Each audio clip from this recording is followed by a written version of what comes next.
दरम्यान एक मोठी बातमी, युद्धामुळे राज्यात गॅस तुटवडा निर्माण झाला आणि त्याच पार्श्वभूमीवर मुंबई हायकोर्टाने राज्य सरकारला उपाययोजनांबाबत एक विचारणा केली आहे।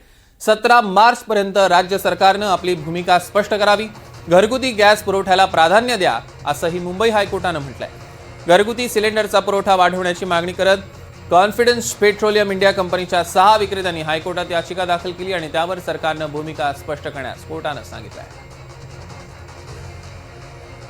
या संदर्भातले अधिकचे अपडेट्स आपण घेणार आहोत। ऋतिक गणकवार आपले प्रतिनिधी आपल्यासोबत जोडले गेले। ऋतिक, काय अधिकचे अपडेट्स?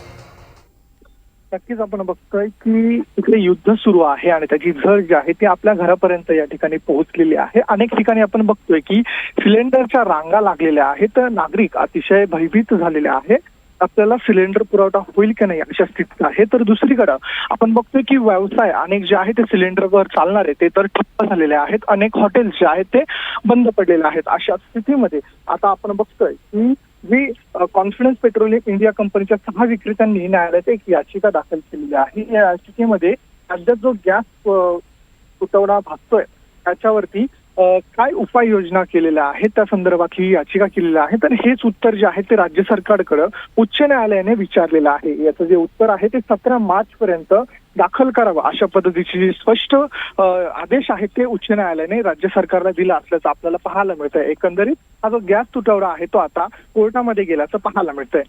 निश्चितच या संदर्भातले अधिकचे अपडेट्स ऋतिक आम्ही तुमच्याकडनं घेऊ। तुर्तास धन्यवाद।